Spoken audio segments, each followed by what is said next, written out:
तो मेरा नाम है निकांश और आज के इस वीडियो में हम करने वाले हैं class 12th mathematics chapter number 10 vector algebra.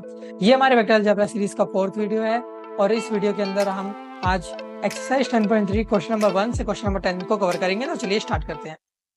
तो क्वेश्चंस करने से पहले हमें पहले कुछ टॉपिक्स को पढ़ना चाहिए, तो हम उसको एक बार डिस्कस कर लेते हैं। तो यहाँ पे सबसे पहला टॉपिक हमारे पास आता है स्केलर प्रोडक्ट। देखिए, पिछले वीडियोस में हमने वेक्टर्स का एडिशन, वेक्टर का सब्ट्रैक्शन ये सब देख लिया था। अब हम यहाँ पे उसका मल्टीप्लिकेशन देखेंगे। देखिए, किन्हीं दो वेक्टर्स को हम दो तरीके से मल्टीप्लाई कर सकते हैं, एक होता है डॉट प्रोडक्ट, एक होता है क्रॉस प्रोडक्ट। अभी इस वीडियो में हमें स्केलर प्रोडक्ट के बारे में जानना है, जिसका ही नाम डॉट प्रोडक्ट है। ठीक है, तो इसका रिप्रेजेंट हम ए डॉट बी ऐसे करते हैं। ठीक है, ए वेक्टर डॉट बी वेक्टर, ये इसकी रिप्रेजेंटेशन है, इसको आपका ध्यान रखना है। अब देखिए, मान लीजिए हमारे पास दो वेक्टर्स गिवन है ए डॉट बी, और यहाँ पे मैंने दोनों वेक्टर्स के नाम लिख दिया। अब इसको हम सॉल्व कैसे करेंगे? देखिए, आपको सिंपली आई वाले को आई से मल्टीप्लाई करना है, जैसे 3 × 2। ठीक है, प्लस अब जे वालों को जे से मल्टीप्लाई करना है 2 × 3। ओके, प्लस अब के वाले को के से 7 × 3। ओके, तो जब आप इसको करेंगे तो आपके पास जो फाइनल आंसर आएगा वो आएगा 33। ठीक है, तो ये बात आपको पता होनी चाहिए कि कभी भी हम डॉट प्रोडक्ट करते हैं तो हमारा जो फाइनल रिजल्ट आता है वो हमेशा न्यूमेरिकल वैल्यू आता है, कभी भी वेक्टर नहीं आएगा। ठीक है, अब यहाँ पे कुछ प्रॉपर्टीज लिखी हुई है डॉट प्रोडक्ट की, उसको एक बार देख लेते हैं। ठीक है, ए डॉट बी को हम magnitude of a magnitude of b into cos theta भी कह सकते हैं। ठीक है, अगर हमारे पास दो वेक्टर गिवन है जो कि टेल टू टेल कहीं ना कहीं थीटा एंगल बना रहे हैं। ठीक है, दो वेक्टर है ए एंड बी और यहाँ पे कहीं ना कहीं इनके बीच का जो एंगल है वो थीटा है, तो यहाँ पे हम इस वाले फॉर्मूले का यूज कर सकते हैं। ठीक है, चलिए, अब ए डॉट बी और बी डॉट ए दोनों सेम बात है, तो आपको ये चीज ध्यान रखनी है। ठीक है, अगर हम दो सेम वेक्टर्स का डॉट प्रोडक्ट लेंगे तो कहीं ना कहीं स्क्वायर के रूप में खुलेगा मैग्नीट्यूड में। ठीक है, A dot A is equal to magnitude of A का square if two vectors are perpendicular to each other. देखिए, परपेंडिकुलर का मतलब आपको पता है कि जब दो वेक्टर्स के बीच में एंगल 90 डिग्री होगा तो हम कहेंगे कि दोनों परपेंडिकुलर हैं। ठीक है, तो यहाँ पे हम ए डॉट बी में ये जो थीटा आएगा इसकी जगह हम cos 90 लिख देंगे, तो फाइनल आंसर हमारा 0 आएगा। तो इससे आप याद रख सकते हैं कि कभी भी दो वेक्टर अगर एक दूसरे से परपेंडिकुलर है तो उनका जो डॉट प्रोडक्ट होगा वो हमेशा 0 के इक्वल आएगा। ठीक है, चलिए आगे बढ़ते हैं। तो सेकंड टॉपिक हमारे सामने है प्रोजेक्शन ऑफ वेक्टर्स। अब देखिए, काफी ज्यादा सिंपल टॉपिक है, बस आपको ये याद रखना है। अगर हमसे projection of a on b पूछ रहा है, यानी कि ए का प्रोजेक्शन बी के ऊपर क्या होगा, तो हम ऐसे लिखेंगे ए वेक्टर डॉट बी कैप। अब आपको पता है बी कैप क्या होता है, प्रीवियस वीडियोस में हमने देखा है कि बी कैप का मतलब होता है यूनिट वेक्टर ऑफ बी। ठीक है, और इस बी कैप की जगह हम b vector upon magnitude of b लिख सकते हैं, ये आपको पता होना चाहिए, राइट। ठीक है, सिमिलरली अगर projection of b vector on a vector निकालेंगे तो बी डॉट ए कैप हो जाएगा। ठीक है, बस यहाँ पे ये आपको याद रखना है, जो बाद में लिखा रहता है उसका हम कैप लेते हैं। ठीक है, और डॉट प्रोडक्ट लेंगे। चलिए आगे बढ़ते हैं, अब क्वेश्चन स्टार्ट कर देते हैं। ठीक है, तो पहला क्वेश्चन हमारे स्क्रीन पे आएगा एंड इसको हम रीड कर लेते हैं। Find the angle between two vector a vector and b vector with magnitude √3 and 2 respectively having a dot b equal √6। ठीक है, तो हमसे बेसिकली दो वेक्टर्स के बीच का एंगल पूछ रहा है और ये इन्फो हमारे पास गिवन है। ठीक है, तो मोड ए हमारे पास √3 है, मोड बी हमारे पास 2 है, एंड ए डॉट बी की वैल्यू हमको दे रखी है √6, राइट। अब ए डॉट बी की जगह हम magnitude of a magnitude of b into cos theta लिख सकते हैं, राइट। चलिए, अब ए और बी के मैग्नीट्यूड की वैल्यू यहाँ पे डाल देते हैं √3 2। ठीक है, ये क्योंकि मल्टीप्लाई में तो मल्टीप्लाई हो जाएंगे, कॉस थीटा इक्वल टू √6। ठीक है, अब देखिए ये हमारे पास आ गया 2 √3 equal to cos theta, sorry 2 √3 cos theta equal to √6। तो कॉस थीटा हमारे पास आ जाएगा √6 अपॉन 2 √3। ठीक है, अब देखिए हम जो √6 रहेगा उसको हम √2 इंटू √3 बोल सकते हैं। ठीक है, अब देखिए √3 से √3 गया, √2/2 बच गया। ठीक है, अब अगर यहाँ पे हम रैशनलाइजेशन कर दें, यानी कि ऊपर नीचे दोनों साइड √2 से मल्टीप्लाई कर दें, तो हमारे पास फाइनल आंसर बन के आएगा 1/√2। ठीक है, आप इसको सॉल्व करेंगे, फाइनल आंसर आपके पास यही बन के आएगा 1/√2। ठीक है, अब अगर cos थीटा की वैल्यू √1/√2 आ रही है तो थीटा की वैल्यू हम निकाल सकते हैं, cos को उधर भेज देंगे तो ये cos इनवर्स 1/√2 हो जाएगा। इनवर्स ट्रिको में हमने पढ़ रखा है कि cos इनवर्स 1/√2 का मतलब है cos के टेबल में कौन से एंगल पे इसकी वैल्यू 1/√2 आती है, तो हमें पता ही आती है 45 डिग्री पे, जिसको हम रेडियन में π/4 कह सकते हैं। ठीक है, तो इन दो वेक्टर्स के बीच का जो एंगल है वो कहीं ना कहीं 45 डिग्री है, या फिर इसको हम π/4 रेडियन भी कह सकते हैं। ठीक है, चलिए आगे बढ़ते हैं सेकंड क्वेश्चन पे। Find the angle between vectors I cap minus 2j cap plus 3k cap and 3i cap minus 2j cap plus k cap. तो अगेन यहाँ पे हमको दो वेक्टर्स गिवन है एंड इनके बीच का भी हमें एंगल निकालना है। ठीक है, तो पहले एक बार इसको लिख लेते हैं। मान लेते हैं कि ये जो पहले लिखा है ये हमारा ए वेक्टर है। ठीक है, तो ये हो गया हमारे पास i cap minus 2j cap plus three k cap, ठीक है। सिमिलरली बी वेक्टर हमारे पास हो गया three i cap minus two j cap plus k cap, ठीक है। अब देखिए, अब हम इसका डॉट प्रोडक्ट निकाल देते हैं ए डॉट बी, ठीक है। तो जैसे कि मैंने कहा था, हम आई वाले को आई से मल्टीप्लाई करेंगे, जे वाले को जे से, के वाले को के से, ठीक है। तो आई वाला पहले देख लेते हैं, तो 1 × 3 प्लस -2 × -2, ठीक है। तो -2 × -2 प्लस 3 × 1, ठीक है, ये हमने लिख दिया। अब देखिए 3 + 4 + 3, तो ओवरऑल हमारे पास ये आ रहा है 10, ठीक है। तो ए डॉट बी की वैल्यू हमारे पास 10 आ चुकी है। ओके, अब ए डॉट बी को हम magnitude of a magnitude of b cos theta ये भी बोल सकते हैं, ठीक है। इसकी वैल्यू हमारे पास 10 आ गई थी ऑलरेडी, ठीक है। अब हम यहाँ पे मैग्नीट्यूड ऑफ ए और मैग्नीट्यूड ऑफ बी निकालना में आता है, ठीक है। देखिए, मैग्नीट्यूड ऑफ ए हमारे पास हो जाएगा अंडर रूट, यहाँ पे 1 लिखा हुआ है तो 1 का स्क्वायर यानी कि 1, प्लस यहाँ पे 2 है तो 2 का स्क्वायर यानी कि 4, प्लस 3 का स्क्वायर यानी कि 9, ठीक है। तो मोड ए हमारे पास आ रहा है √14। सिमिलरली जब हम मोड बी निकालेंगे तो ये पे यहाँ पे आएगा 3 का स्क्वायर यानी कि 9, 2 का स्क्वायर यानी कि 4 एंड 1 का स्क्वायर यानी कि 1। तो ये भी हमारे पास √14 आ रहा है, ठीक है। तो यहाँ पे हम लिख सकते हैं √14 कोस थीटा इक्वल टू 10, ठीक है। तो √14 और √14 मिलके यहाँ पे 14 बना लेंगे, राइट। तो कोस थीटा की हमारे पास वैल्यू निकल के आ रही है 10/14, जिसको अगर हम कट कर देंगे तो ये हो जाएगा 5/7, ठीक है। हमसे एंगल पूछा था तो हम थीटा निकालना है, ठीक है। तो कोस को उधर भेज देंगे तो हो जाएगा कोस इनवर्स 5/7, ठीक है। तो ये हमारे पास फाइनल आंसर है, यही हमारा एंगल है बिटवीन दीज टू वेक्टर्स। चलिए आगे बढ़ते हैं। Third question, find the projection of the vector I cap minus J cap on the vector I cap plus J cap. तो अगर यहाँ पे हमें दो वेक्टर गिवन है एंड कहीं ना कहीं हमको पहले वाले का प्रोजेक्शन निकालना है ऑन द बी, ठीक है। तो इसको पहले वाले को ए कह देते हैं, आई कैप माइनस जे कैप। दूसरे वाले को बी कह देते हैं, आई कैप प्लस जे कैप, राइट। अब देखिए, हमें ए का प्रोजेक्शन निकालना है ऑन बी, यानी कि ए वेक्टर डॉट बी कैप हमें निकालना है, ठीक है।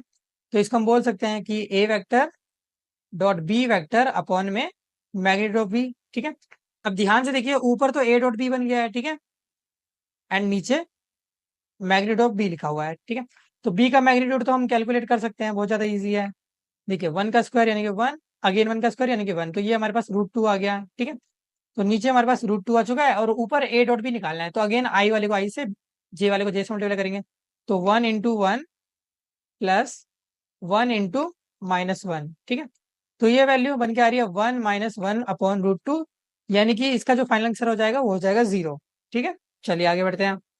अगेन ये प्रोजेक्शन वाला क्वेश्चन है, सेम काइंड ऑफ है, इसको भी हम सॉल्व कर सकते हैं, ठीक है। तो पहले वाले को हम ए वेक्टर कह देते हैं, आई कैप प्लस 3 जे कैप प्लस 7 के कैप। दूसरे वाले को हम बी वेक्टर कह देते हैं, 7 आई कैप माइनस जे कैप प्लस 8 के कैप, राइट। अब हमें ए का प्रोजेक्शन निकालना है बी पे, यानी कि ए डॉट बी कैप, जिसको हम a dot b upon magnitude of b कह सकते हैं, राइट। ओके, अब मैग्नीट्यूड ऑफ बी को कैलकुलेट कर लेते हैं हम। तो ये हो जाएगा √7 का स्क्वायर यानी कि 49, 1 का स्क्वायर यानी कि 1 एंड 8 का स्क्वायर यानी कि 64। तो ये वैल्यू हमारे पास निकल के आ रही है ओवरऑल 114, ठीक है, रूट में। तो नीचे हमने लिख दिया √114। अब ए डॉट बी को हम कैलकुलेट कर सकते हैं, देखिए आई वाले को आई से, जे वाले को जे से, के वाले को के से। तो 1 × 7 यानी कि 7 प्लस 3 × -1 यानी कि -3 आएगा, राइट। एंड 7 × 8 यानी कि ये हमारे पास आ जाएगा 56। ओके, तो फाइनल आंसर हमारे पास आ रहा है 60/√114, ठीक है। तो ये हमारे पास वैल्यू निकल के आ जाएगी। चलिए आगे बढ़ते हैं। Show that each of the three vectors is a unit vector. तो हमें प्रूव करना है कि ये तीन वेक्टर जो हमारे पास गिवन है ये यूनिट वेक्टर है। Also show that they are mutually perpendicular to each other, और ये सारे के सारे एक दूसरे से म्यूचुअली परपेंडिकुलर है, ये हमें प्रूव करना है, ठीक है। तो एक काम करते हैं, इन तीनों वेक्टर्स का पहले नाम दे देते हैं, A vector, B vector and C vector. तो ए वेक्टर हमारे पास गिवन है, अगर ये 1/7 को मल्टीप्लाई कर देंगे हम ईच कॉम्पोनेंट से, तो ये हो जाएगा 2/7 आई कैप प्लस 3/7 जे कैप प्लस 6/7 के कैप, ठीक है, ये 6 है। सिमिलर वे में हम बी को भी कैलकुलेट कर सकते हैं, 3/7 आई कैप माइनस 6/7 जे कैप प्लस 2/7 के कैप। एंड सी वेक्टर को भी ऐसे निकाल सकते हैं, ये हो जाएगा 6/7 आई कैप प्लस 2/7 जे कैप माइनस 3/7 के कैप, ठीक है। तो ए बी सी हमारे सामने है। अब हमें प्रूव करना है कि यूनिट वेक्टर है। यूनिट वेक्टर का मीनिंग क्या होता है?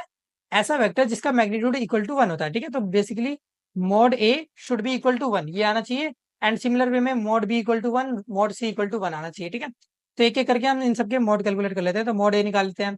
तो ये हो जाएगा हमारे पास अंडर रूट 2/7 का स्क्वायर यानी कि 4/49, 3/7 का स्क्वायर यानी कि 9/49, एंड 6/7 का स्क्वायर यानी कि 36/49। ठीक है, अब अगर हम यहाँ पे एलसीएम लेंगे तो हमारे पास 49/49 आएगा, जिसको हम बोल सकते हैं रूट वन बन जाएगा ये। ठीक है, and root one is nothing but equal to one. ठीक है, सिमिलर वे में हम बी को भी कैलकुलेट कर देते हैं, मैग्नीट्यूड ऑफ बी। तो ये हमारे पास हो जाएगा 9/49 प्लस 36/49 प्लस 4/49। ठीक है, इसका भी हम जब एलसीएम लेंगे तो ये आ जाएगा 49/49, एंड फाइनल वैल्यू इसकी भी वन आ गई। ठीक है, सिमिलर वे में सी को भी कैलकुलेट कर सकते हैं, मैग्नीट्यूड ऑफ सी। ठीक है, 6/7 का स्क्वायर यानी कि 36/49, 2/7 का स्क्वायर यानी कि 4/49, एंड 3/7 का स्क्वायर यानी कि 9/49। ये भी हमारे पास अंडर रूट 49/49 आ रहा है, जिसका मतलब इसकी फाइनल वैल्यू वन है। ठीक है, अब हम यहाँ पे लिख सकते हैं since magnitude of a equal to magnitude of b equal to magnitude of c equal to one, we can conclude all these vectors are unit vectors। ठीक है, are unit vectors। ओके, अब सेकंड पार्ट में हमें ये भी prove करना है कि ये तीनों एक दूसरे से म्यूचुअली परपेंडिकुलर है। ठीक है, तो आई होप आपने ये लिख लिया होगा, तो मैं ये रब कर देता हूँ और फिर इस पे हम सेकंड पार्ट इसका करते हैं। ठीक है, इनको म्यूचुअली परपेंडिकुलर प्रूव करना है हमें। ठीक है, अब म्यूचुअली परपेंडिकुलर का मतलब हो गया कि ये कहीं ना कहीं एक दूसरे से ये तीनों ही परपेंडिकुलर होंगे। अब परपेंडिकुलर के केस में हमने पढ़ा था कि ए डॉट बी की वैल्यू जीरो आती है, कहने का मतलब a dot b should be equal to zero. Similar way में बी डॉट सी भी जीरो आना चाहिए, एंड देन लास्ट में सी डॉट ए भी हमारा जीरो आना चाहिए। ठीक है, अगर ये तीनों कंडीशन सेटिस्फाई हो रही है तो हम कह सकते हैं कि ये तीनों एक दूसरे से म्यूचुअली परपेंडिकुलर हैं। ठीक है, अब एक काम करते हैं, पहले ए डॉट बी को देख लेते हैं। ठीक है, तो ए डॉट बी को हम कैलकुलेट कर सकते हैं, आई वाले को आई से, जे वाले को जे से, के वाले को के से मल्टीप्लाई करके। ठीक है, तो ए डॉट बी करेंगे तो हमारे पास ये बन के आएगा, देखिए 2/7 को 3/7 से मल्टीप्लाई करेंगे। ठीक है, प्लस 3/7 को -6/7 से मल्टीप्लाई करेंगे। ठीक है, इंटू -6/7 प्लस 6/7 को 2/7 से मल्टीप्लाई करेंगे। ठीक है, तो ये हमारे पास ए डॉट बी हम पहले कैलकुलेट कर रहे हैं। ठीक है, ये हमारा ए डॉट बी का सोल्यूशन है। तो देखिए यहाँ पे हम जब इसको सॉल्व करेंगे तो हमारे पास ये निकल कर आएगा 6/49 -18/49 प्लस 12/49। ठीक है, अगर हम इसका एलसीएम लेंगे तो हमको ये दिखेगा कहीं ना कहीं ये जीरो आ रहा है। ठीक है, सिमिलर वे में हम बी डॉट सी को भी निकाल सकते हैं। ठीक है, अभी आप बी डॉट सी को कैलकुलेट करेंगे तो ये हमारे पास कहीं ना कहीं ये आएगा 18/49 -12/49 -6/49। ठीक है, अगेन यहाँ पे एलसीएम लेंगे तो हमारी फाइनल वैल्यू आएगी जीरो। ठीक है, ओके, अब सिमिलर वे में सी डॉट ए को भी कैलकुलेट कर लेंगे। ठीक है, तो सी डॉट ए हमारे पास आएगा 12/49 प्लस 6/49 -18/49, एंड इसकी वैल्यू भी हमारे पास जीरो आएगी। ठीक है, तो अब यहाँ पे लास्ट में हम लिख सकते हैं कि since a dot b equal b dot c equal c dot a equal to zero, we can conclude all these vectors are mutually perpendicular to each other। ठीक है, टू ईच अदर। ठीक है, ओके, काफी easy question था ये, आपको लेंदी लग सकता है लेकिन ये क्वेश्चन इजी है। अगर आपको थोड़ा सा भी डाउट हो तो आप एक बार रिवाइंड करके देख सकते हैं, एंड स्टिल अगर आपके रिवाइंड करके देखने के बाद भी आपके दिमाग में कोई भी डाउट बच जाता है तो आप कमेंट बॉक्स में लिख सकते हैं, मैं उसका जवाब देना पसंद करूंगा। ठीक है, सिक्स्थ क्वेश्चन पे आते हैं। तो सिक्स्थ क्वेश्चन हमारे पास गिवन है, find magnitude of a and magnitude of b if a vector plus B vector dot A vector minus B vector equal to 8। ठीक है, एंड हमें एक और चीज गिवन है कि ए वेक्टर का magnitude equal to 8 times magnitude of B. ठीक है, चलिए पहले हमें ए, ये जो मेरे गिवन है इसको लिख लेते हैं। ठीक है, कि ए vector plus B vector dot ए वेक्टर माइनस बी वेक्टर, ठीक है, इक्वल टू 8, ये हमारे पास गिवन है। एंड साथ में ये वाली चीज भी गिवन है कि ए वेक्टर का magnitude equal to 8 times B vector का मैग्नीट्यूड, ठीक है। अच्छा, अब हम चाहे तो यहाँ पे इसको मल्टीप्लाई कर सकते हैं, ठीक है। जैसे हम नॉर्मल मल्टीप्लाई करते थे, जैसे हम x प्लस वाई को यहाँ पे 3x प्लस वाई से मल्टीप्लाई करते हैं ना, जैसे x को पहले इससे मल्टीप्लाई करेंगे, देन इससे, देन y को इससे, देन इससे, ठीक है। सेम सिस्टम यहाँ पे भी काम करेगा, ठीक है। चलिए, तो इसको अगर हम करेंगे तो a को a से मल्टीप्लाई करेंगे तो ये हमारे पास मैग्नीट्यूड ऑफ a का स्क्वायर बन जाएगा, ठीक है। प्लस a को b से करेंगे तो ये हमारे पास a डॉट b बन के आएगा, ठीक। यहाँ पे अच्छा माइनस था, सॉरी, ठीक है। तो माइनस था तो इसका मतलब ये हमारे पास माइनस में आना चाहिए, ठीक है। ए डॉट माइनस बी करेंगे तो ए डॉट यहाँ पे बी बन जाएगा, ठीक है।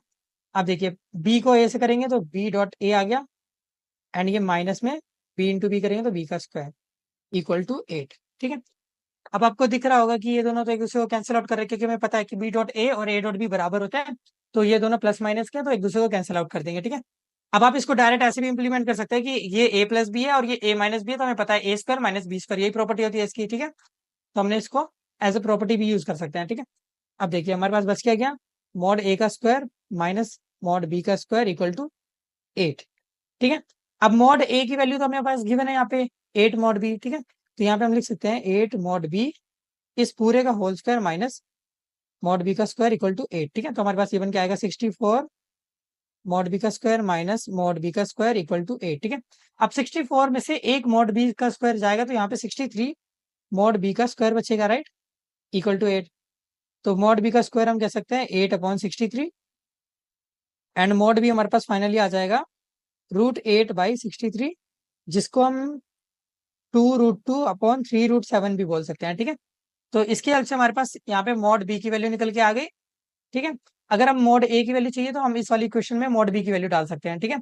तो जब हम इस वाली इक्वेशन में ये वाली वैल्यू डालेंगे मॉड बी की, तो हमारे पास ये निकल के आएगा 8 टाइम्स 2√2/3√7, ठीक है। बस हमने यहाँ पे मॉड बी की वैल्यू यहाँ पे लिखी हुई है, ठीक है। तो ये फाइनल आंसर इसका हो जाएगा 16√2/3√7, ठीक है। ये हमारे पास मॉड ए आ गया है, ठीक है। तो हमें यही निकालना था, mod a and mod b हमने कैलकुलेट कर लिया है, ठीक है। चलिए आगे बढ़ते हैं 7th क्वेश्चन की तरफ। इवेल्युएट द प्रोडक्ट, तो अभी इसको हम सोल्व करेंगे, ठीक है।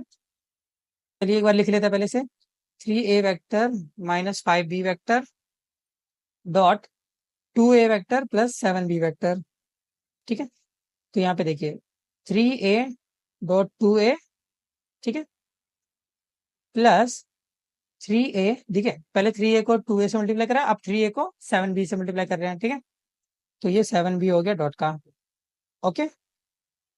अब देखिए -5b को अब इससे मल्टीप्लाई करेंगे तो ये हो जाएगा -5b, ठीक है।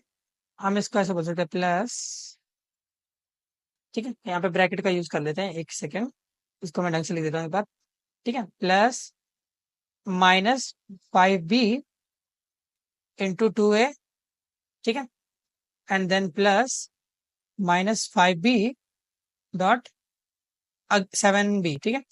तो हमारे पास ये वैल्यू निकल के आ गई है। अब देखिए 3×2 = 6 मॉड ए का स्क्वायर बन गया, राइट। एंड यहाँ पे हम 7×3 = 21 बोल सकते हैं मॉड ए, सॉरी मॉड ए नहीं, ए डॉट बी, ठीक है।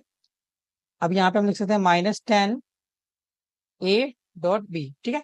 अब बी डॉट ए लिखिए या ए डॉट बी लिखिए, एक ही बराबर बात रहती है, ठीक है। एंड -7×3 = 35 मॉड बी का स्क्वायर, ठीक है। अब देखिए 6 मॉड ए का स्क्वायर प्लस, अब ध्यान से देखिए ये 21 ए डॉट बी लिखा हुआ है, -10 ए डॉट बी लिखा हुआ है, ठीक है। तो 21 में से अगर 10 जाएंगे तो यहाँ पे 11 बचेगा, 11 ए डॉट बी हमारे पास आ गया है, ठीक है। -35 मॉड बी का स्क्वायर, ठीक है। तो ये हमारे पास फाइनल इक्वेशन बन चुकी है, यही हमें निकालनी थी, ठीक है। तो जस्ट हमने इसको सिंप्लीफाई करा है और कुछ भी नहीं करा, ठीक है। चलिए आगे बढ़ते हैं 8th क्वेश्चन की तरफ। Find the magnitude of two vector a vector and b vector having the same magnitude and such that the angle between them is 60 degree and their scalar product is 1/2। तो जो जो information हमारे पास given है पहले हम उसको लिख लेते हैं, ठीक है। हमको यहाँ पे कहा गया है कि ए वेक्टर एंड बी वेक्टर दोनों का मैग्नीट्यूड सेम है, यानी कि mod a equal to mod b है, ठीक है। और इनके बीच का हमारे पास एंगल गिवन है 60 डिग्री, राइट। और इनका स्केलर प्रोडक्ट का मतलब है डॉट प्रोडक्ट, ठीक है। ए डॉट बी हमारे पास गिवन है हाफ, ठीक है। चलिए अब हमसे यहाँ पे यहाँ पे magnitude of a and magnitude of b की वैल्यू पूछ रही है, ठीक है। चलिए इसको एक बार देख लेते हैं। तो हम यहाँ पे ए डॉट बी का यूज करते हैं, ठीक है। ए डॉट बी की जगह हम यहाँ पे mod a mod b cos theta लिख सकते हैं, इक्वल टू हाफ, राइट। अब mod a and mod b दोनों बराबर है, तो हम यहाँ पे इसको मॉड ए का स्क्वायर कह सकते हैं, ठीक है। ओके, अब देखिए कॉस यहाँ पे 60 गिवन है, तो cos 60 लिख दिया। ओके, अब cos 60 हमें पता है कि कहीं ना कहीं इसकी वैल्यू होती है हाफ, राइट। तो यहाँ पे हम हाफ लिख सकते हैं और यहाँ पे भी हाफ, ठीक है। तो इस हिसाब से हमारे पास मॉड ए का स्क्वायर आ गया 2/2 यानी कि 1। अब देखिए यहाँ पे मॉड ए हमारे पास आ गया 1, ठीक है। तो मॉड ए हमारे पास 1 आ गया and mod a is equal to mod b, यानी कि mod a mod b equal to 1 आ रहा है। ये दोनों वेक्टर एक यूनिट वेक्टर फॉर्म कर रहे हैं, ठीक है। चलिए आगे बढ़ते हैं। 9th question, find magnitude of x vector if for a unit vector a x minus a vector dot x vector plus a vector equal to 12, ठीक है। तो ये वाली चीज हमको गिवन है एंड हमसे यहाँ पे मैग्नीट्यूड ऑफ एक्स पूछ रहा है, ठीक है। तो इसको सॉल्व कर लेते हैं हम एक बार। तो यहाँ पे डायरेक्ट आप प्रॉपर्टी लगा सकते हैं, ठीक है। ये देखिए यहाँ पे एक तरह से ये लिखा हुआ है ना, ए माइनस बी ए प्लस बी, तो यहाँ पे हम लिख सकते हैं ए स्क्वायर माइनस बी स्क्वायर, ठीक है। तो यानी कि मॉड एक्स का स्क्वायर माइनस मॉड ए का स्क्वायर इक्वल टू 12, ठीक है। अब हमें यहाँ पे गिवन है कि ए वेक्टर जो है वो यूनिट वेक्टर है। यूनिट वेक्टर का मतलब होता है जिसका मैग्नीट्यूड इक्वल टू 1 होता है, ठीक है। तो यहाँ पे हम लिख सकते हैं कि ये 1 का स्क्वायर है, ठीक है।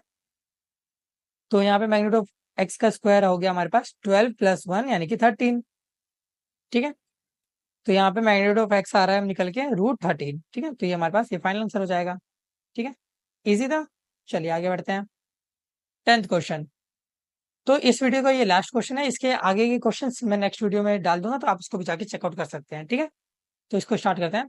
If a vector equal to 2i cap plus 2j cap plus 3k cap, b vector equal to minus i cap plus 2j cap plus k cap and C vector equal 3i cap plus j cap are such that a plus lambda B vector is perpendicular to c, then find the value of lambda, ठीक है। तो हमें lambda की value निकाले और इन्होंने हमको कहा है ये वेक्टर एंड सी ये दोनों आपस में क्या है, परपेंडिकुलर है, ठीक है।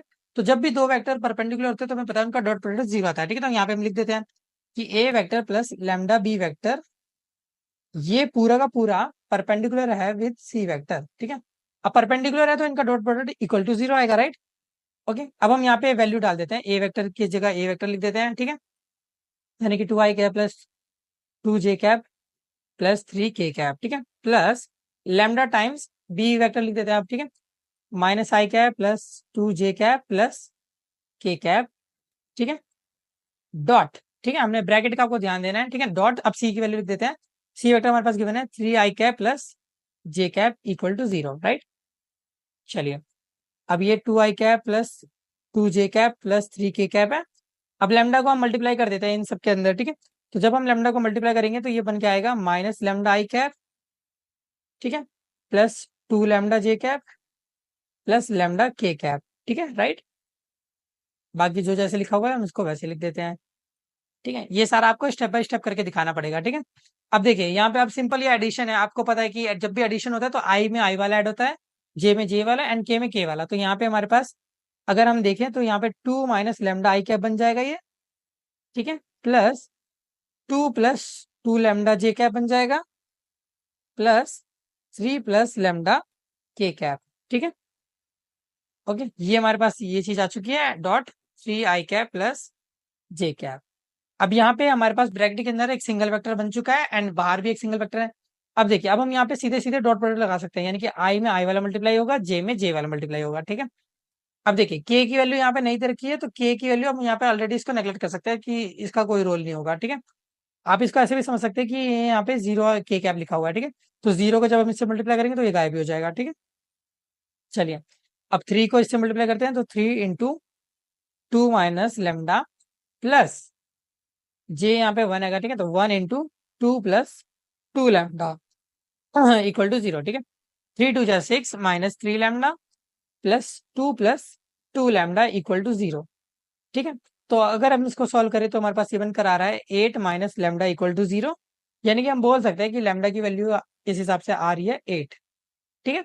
तो इसके साथ ही हमने यहाँ पे एक्सरसाइज 10.3 के क्वेश्चन नंबर 1 से लेकर क्वेश्चन नंबर 10 तक सोल्यूशन देख लिए हैं। अब आगे के जो सोल्यूशंस हैं वो हम अगले वीडियो में कवर करेंगे, ठीक है। तो stay tune and I hope आपको मजा आया होगा। इसी तरह अच्छे से पढ़ते रहिए and best of luck for your future. मिलते हैं नेक्स्ट वीडियो में।